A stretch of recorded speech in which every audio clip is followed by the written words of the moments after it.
Bruce, you must have something really good too. Of course I do. It's Bruce Danielson, and I guess I'm here to entertain you too. All right. Okay. All right. I guess it is cool. It's not quite. It's like an invitation, but I said it probably looked like something else. Tossed it. So he took us out to dinner last night, so that was nice. I'm not very organized here today. Coming in at the last minute. You're good. Whew. Push it down or up? Down. Up.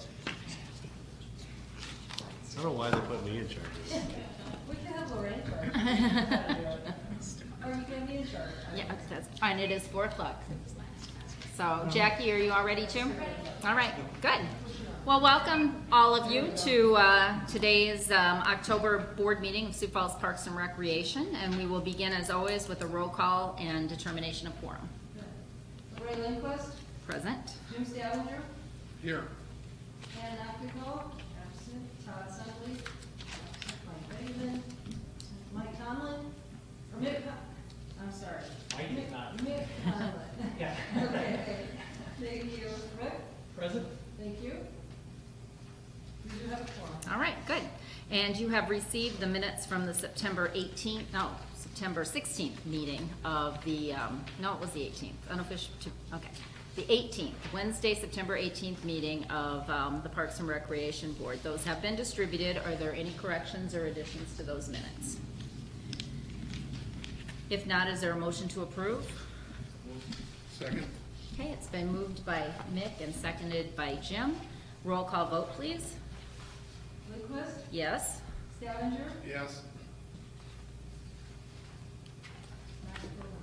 Tomlin, Yes. Weber, Yes. thank you. Okay, thank you, Rita.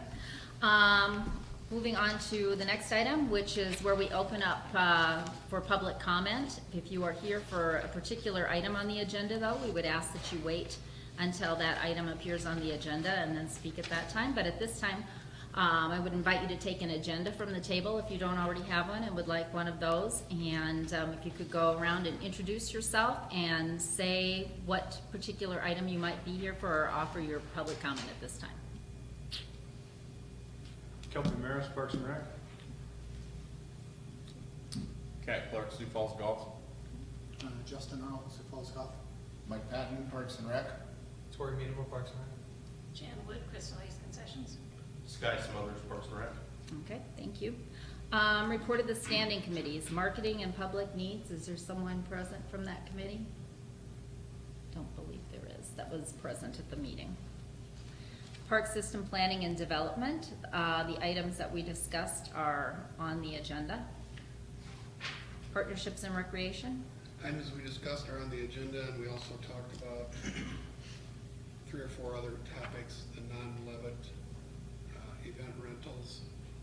We also talked about some opportunity out at the Arboretum, some land and some management. But other than that, we're good. All right, thank you. There is no unfinished business, so we will move right on to new business. The first item being the Crystal Ice Agreement. Sky. Thank you. Have to bear with me. I think I'm catching the cold from our kids. So, so the current agreement that we have with Crystal Ice expires on December 31st of this year. So back in June, we did issue an RFP for concession services. So we're here today to talk about the agreement with Crystal Ice as they were the awardee. And this agreement is to provide concession services at Sherman Park, Pasley Park, and Harmerdon Park for the baseball, softball operations, Drake Springs, Laurel Oaks, and Terrace Park for aquatics. This is a 5-year agreement for an option with a 5-year renewal. The city would receive 15% of monthly gross receipts after all applicable taxes. Crystal Ice would be the exclusive food and beverage provider, except vending services and national tournaments. Crystal Ice responsibilities in this agreement would to provide all food and food-related inventory, provide cleaning and sanitation of all concession buildings, secure all necessary permits for operations, malt beverages sold or only at adult events, Beverages may not be sold in glass containers. They may subcontract additional vendors with consent from the city. They shall be open 30 minutes prior to the event start time and shall close following the final game scheduled for the day or 10 o'clock or the end of the sixth inning of past 10 o'clock for baseball, softball games, unless otherwise agreed to by staff. And for the aquatics, they shall be open from 1 to 7 each day as it relates to the aquatics, unless otherwise agreed upon by staff. Our responsibilities would be to improve the menu and pricing, provide yearly schedule and tournament and league play. Shall have the right to audit books and records and provide league and tournament schedules to concessionaires. So staff does recommend approval. Jan Wood from Crystal Ice is here as well to answer any potential questions. Okay. Thank you. Any questions for Sky or for Jan? I've got a question. It must be going okay if you I responded. have 2 kids in college, there's no way it's not. This guy's making me come up front. So. Yeah. So generally, how do you feel? You responded to the RFP, it's all good and stuff like that. I'm just curious, from your perspective, how's it going? I think it's going just fine, so I would like to see more youth events at Sherman Park and us use Sherman Park more often, but it's going just fine. So I think B&G Ice Cream has hurt us a little bit, being right at the entrance of Harbor Park, so that makes a difference.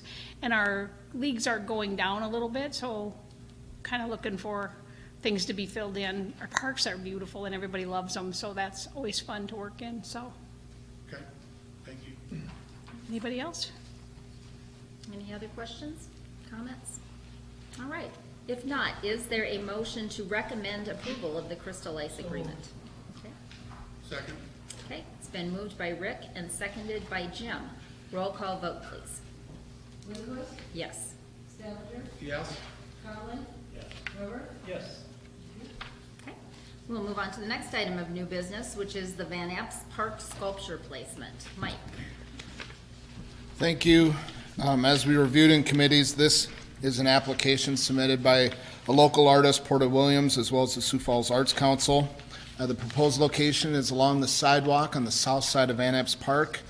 You can see the map in your packet. It is geographically relevant because of a visit Dr. King did in 1961, staying in a location nearby Van Apps.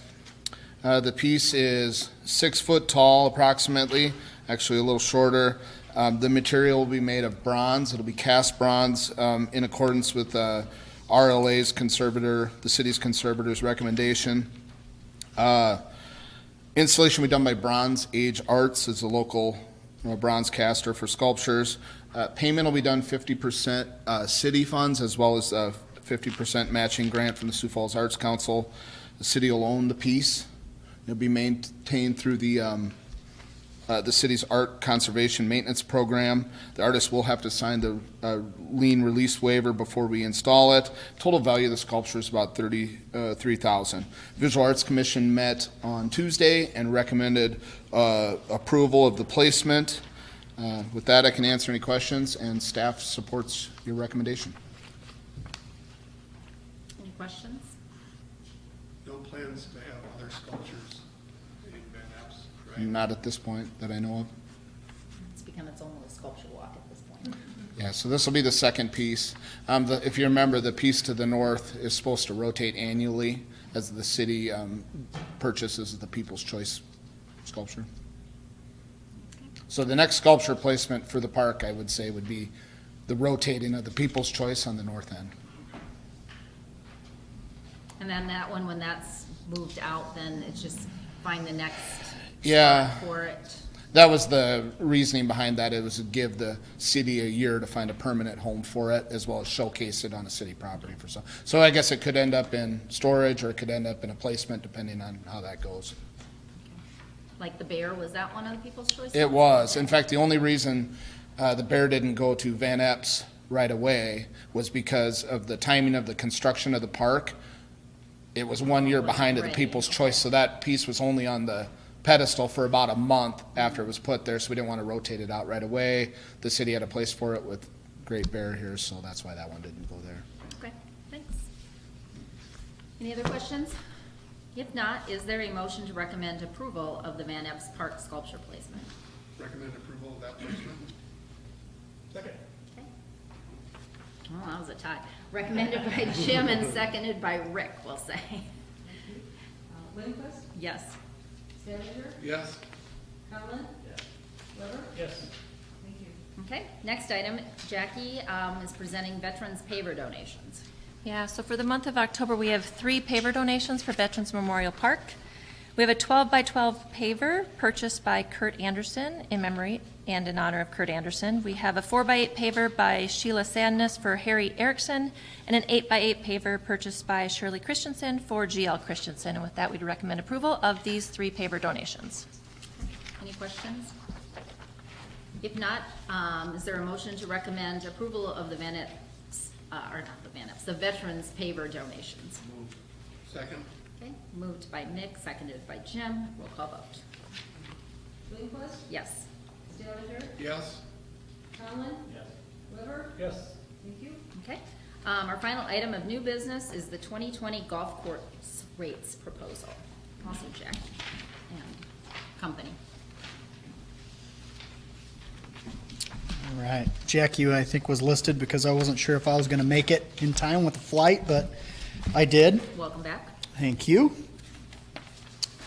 So there's 3 documents, I believe, in your packet. One is basically the rate sheet that we vetted out and have spoken to. There's also a sales history comparison, and then also a comparison for fees with some of our local competition and courses in the area. Just kind of a quick recap. Not a lot changing. Season passes, if you all remember, the recommendation is just to focus on a minimal $25 increase when it comes to weekday rates, not moving any of the others.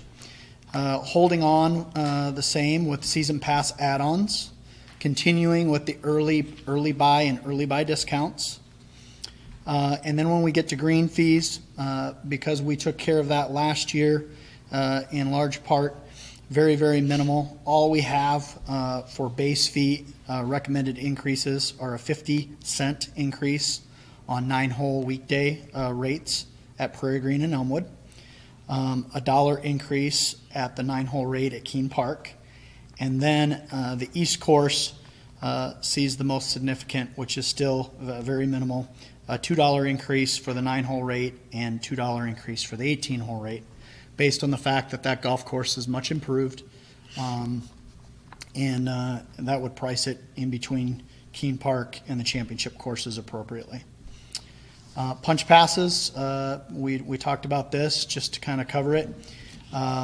Eliminating the 2 options, number 3 and number 4, that were highly underused, and sticking with option 1 and option 2, increasing that slightly, but more importantly, giving more value for your purchase in those categories.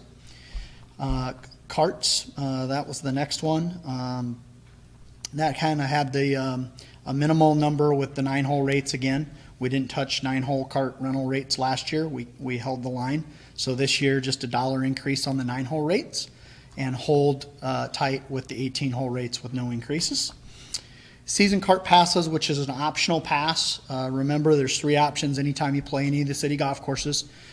You always have the ability to walk the golf course. The second thing is rent your appropriate 9 or 18 holes, and your third is a season cart pass program, which is a cost savings plan. And as you can see, and as you remember, we've talked about increasing that minimal $25, in large part because we do have high expenses there. Some cart path improvements we want to focus on moving forward, a new cart barn that we need to work on at Elmwood post-fire. And we do have new carts at Elmwood, and we're planning on getting a new fleet of carts at Prairie Green. So those increases would help. Yes? What % of the patrons actually use a cart as opposed to walk? Or The season cart pass is about 224 of our 980 members actually do the pass. So it's fairly significant. The ride walk ratio is about 25-30%. That's walkers, which is actually high because our golf courses are easy to walk. Yeah. So we do have 25 to 30% that do walk. And then that's higher than, That's higher than the national average. Yeah, that's higher than the industry and the national average. Again, because I think our golf courses are pretty walkable. The other reason is the last 2 years since we've come on, they've been very, very wet, and unfortunately, a lot of walking has had to take place because we haven't been able to get the golf carts out there because of the moisture. okay, thank you. Range program, holding the line on the small, medium, and large buckets, and then modifying the range pass slightly, increasing that $15, very minimal. But the thing we're excited about, as you remember in the meetings, we want to unveil a new unlimited adult range pass. That's $395. That will give unlimited access to practice at all 3 facilities for an entire season. So that's a great value for people that want to practice. We think that's very important because the trend, not only in this community but in golf, a lot of young adults that play the game don't have time to play 18 holes or 9 holes, but they love the game, and so they utilize 30, 45 minutes maybe over lunch or after work to practice and enjoy using the facilities. So that would be a good program that we hope will be well received that we created this year. That pretty much covers the rates. Any questions on what I've covered and we covered in those committee meetings? I like the continued progress towards simplicity and scaling down the number of, I don't want to say opportunities, but rate schedules, options, yeah. Right. We think it's advantageous because it's going to be easier to sell. It's also less confusing. We found over 2 years that it's great to have options, but we arguably had too many options, and it became confusing for a lot of people when we gave them a sheet that had two or three sheets of information. So I suspect you'll probably have some more over the next several years that you'll adjust. I think so. We're moving in that direction, but what we really want to see is a season where we have good weather from start to finish, so we can really see what we have. We haven't had that last year or this year. That's wishful thinking. Yes, Mother Nature needs to get on board with our plan a little bit. Yeah. History comparison. We put that down on paper just so you can see some of the progress with the sales and some of the things we've done. I think the big one for us is the top one. In 2018, we sold 535 season passes. In 2019, that jumped to 755. The revenue involved with that went from $217,000 to $324,000. So we're very happy with that progress and that improvement. We're hoping that what we're doing here in 2020 and beyond will continue to improve those numbers, and we'll see more traffic at the city courses because we do have great golf courses here in Sioux Falls. The last sheet that you can look at just kind of compiled a comparison with 9-hole rates, cart fees, just so we know that we're doing our due diligence and we're not doing anything that's out of line. We are highly competitive and very comparable to the golf courses in town that we feel are of similar quality and similar nature, being public. So any questions on the history of sales and or the comparisons? So it's a year, is it 2 years already? Or It is. We're coming up on the completion of our second season. how are you doing with your staffing and retaining people or acquiring new talent? That's a good question. We've made quite a few changes. We've added a lot of positions. We've had some folks that were with DGM that are with us that we've actually promoted and changed. Two biggest things were we moved the assistant professional Chad Very to the head professional spot because he was ready and he was a big asset, very customer friendly and service oriented. Danny Sinkson, who was the longtime Elmwood head professional, is a very, very talented teacher and player and developer. And so we created a position he's the director of development, and he handles all junior golf, our junior golf tour, all fittings, all instructions. And that's what he does best, and moved him into that role.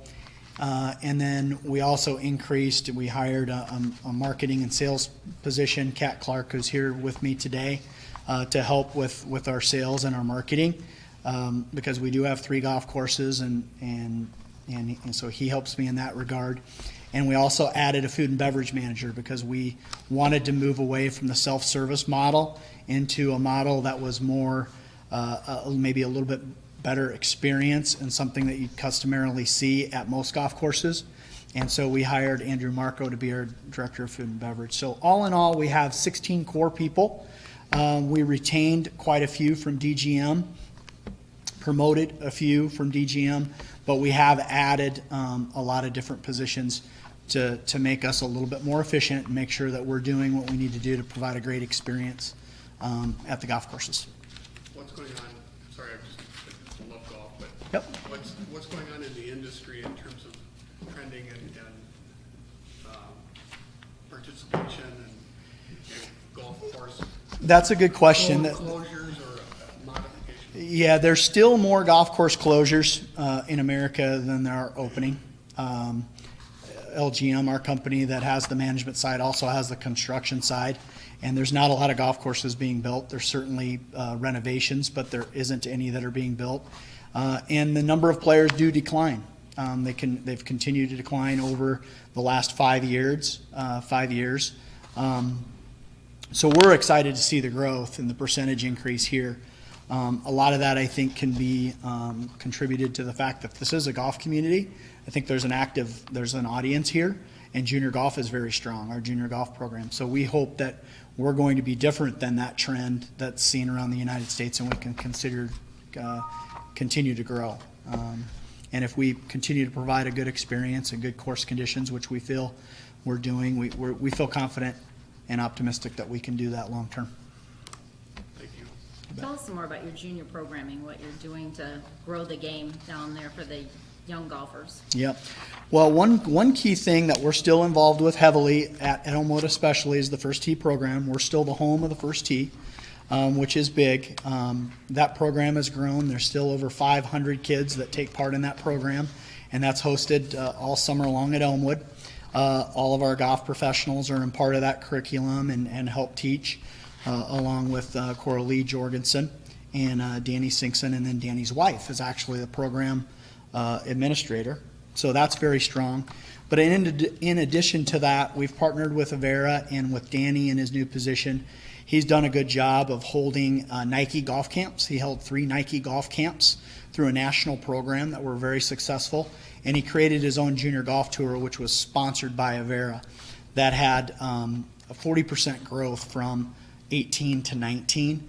In large part, I think, because Avera got behind us, but also because we created that position for Danny and said, go make it happen. You don't need to focus on being the head professional anymore. So that's been very good. He also has a Sioux Falls Golf Academy. That's a year-round program that the head professionals and the assistant professionals also take part. A lot of people may not realize this, but we turn Keene Park in the wintertime into a hitting center. We move all the furniture out, and we have technology, TrackMan technology, and hitting bays.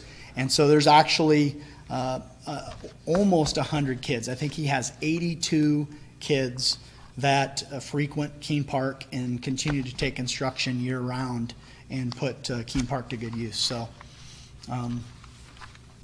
that's a strong suit, I think, for us.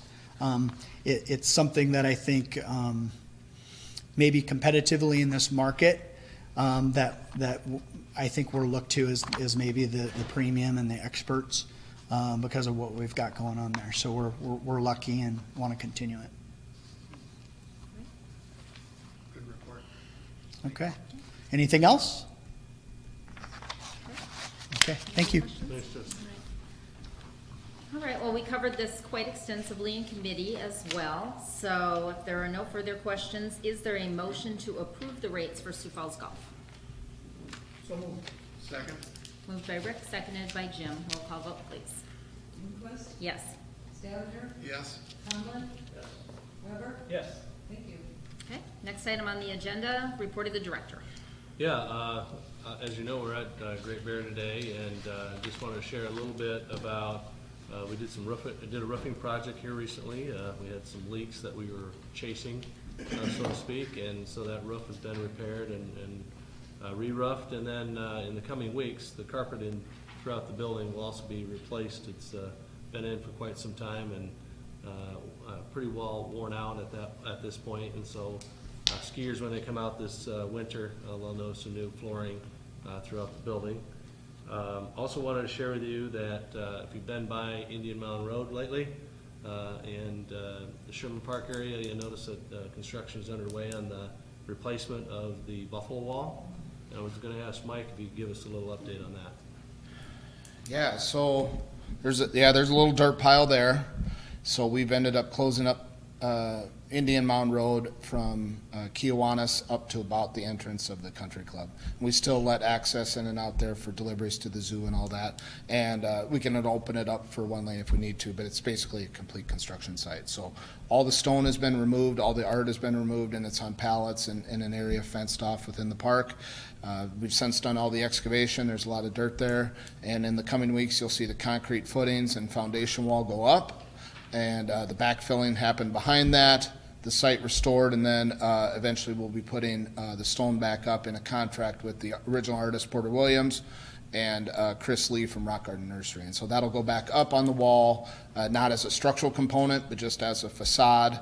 It'll be a little bit shorter, a little bit less distance along the road, but the art will be the same that goes back up. So hoping to have that completed yet this fall. Mother Nature will weigh in on that. It could happen in the spring depending on temperatures, because since the rock is going back up as a facade, it needs to be set in mortar as opposed to just dry stack. So then there's a temperature component that comes with it.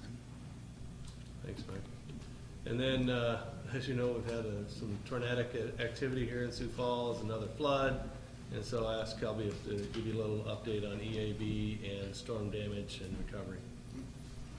So the update on the fall flood and tornado tree damage, we are, all of our trails and parks are back open, of course. We do have some significant tree damage, especially from Sertoma Park down through Tut Hill Park.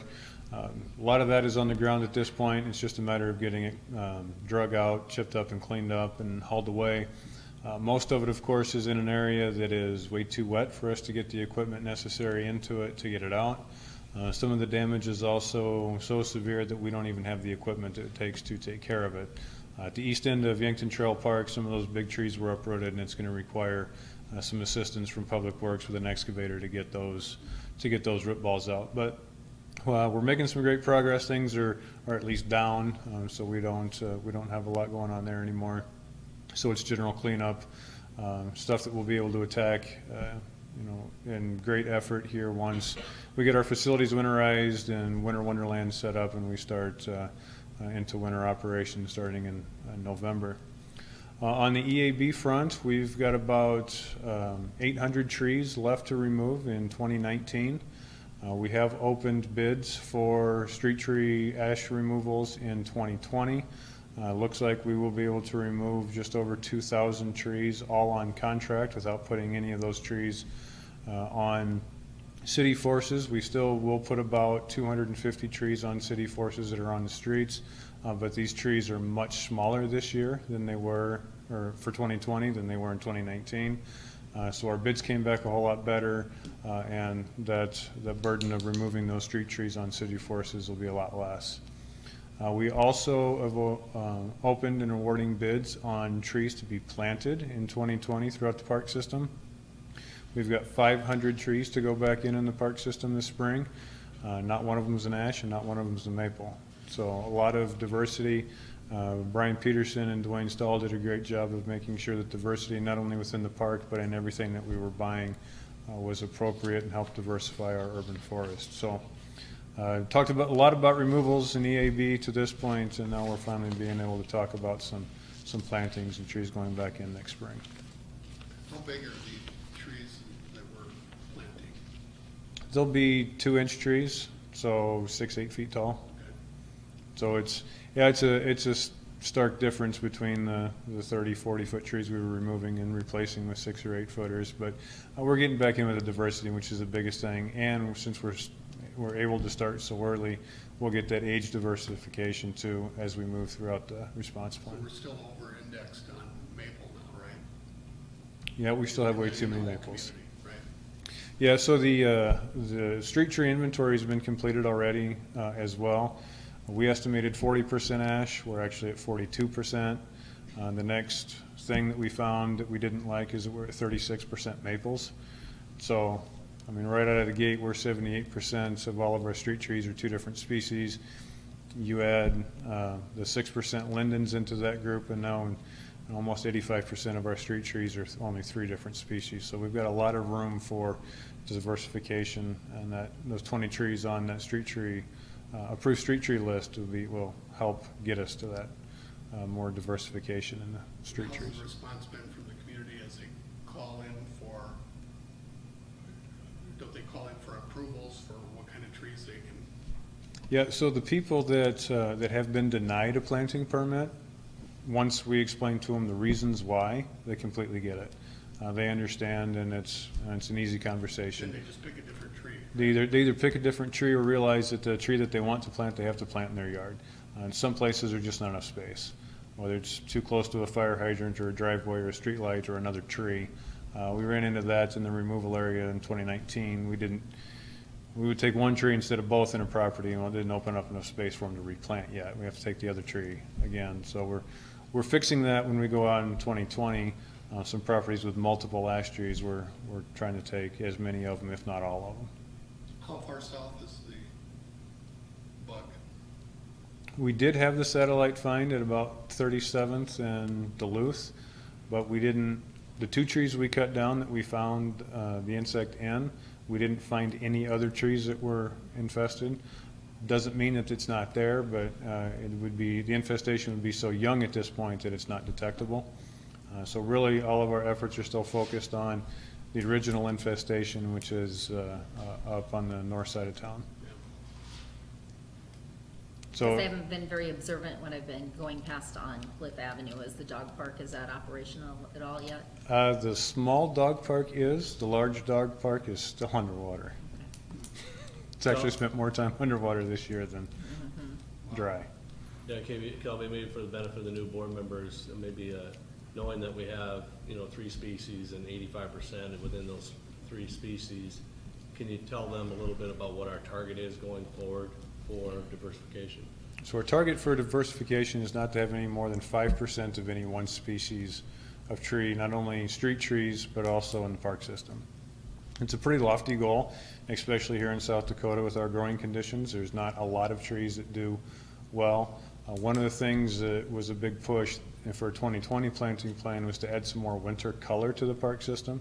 So you're going to see a lot more evergreens that will be planted than what we've typically done in the past. And that 5% really gets us to a management level. I mean, if EAB showed up and we only had 5% ash trees, it's no big deal. I mean, it's something we can take care of in a year or 2 instead of 26% of the total canopy of Sioux Falls being ash. That's a much bigger concern. So that 5% management goal is something great, and we're going to strive for. It would definitely take us several years to get there. How's the new equipment? Great. Forestry crew loves it, especially with the storm damage. Being able to reach into a pile of downed trees and cut a large piece and pull it out with a grapple saw was just something that was never had that capability before, so it was absolutely awesome. So for your benefit, it's called a grapple saw. It's essentially a grapple with a chainsaw on the end of a crane. You reach out and it grabs a hold of the branch, and then the chainsaw comes out, cuts it off, and then we have control of what we just cut as far as where we take it. And forestry crew is actually starting to feed the chipper with the grapple saw instead of just cutting and dropping, or cutting and feeding the chipper and making a more efficient process. Thanks, Kelly. That's all I had. Hard to believe by the time we meet next time, those lights will be lit in Winter Wonderland. Right. Yikes. Yikes is right. All right. No additional items have been added to the agenda after the deadline, and no communications have been received by the board. Is there any open board discussion? If not, is there a motion to adjourn?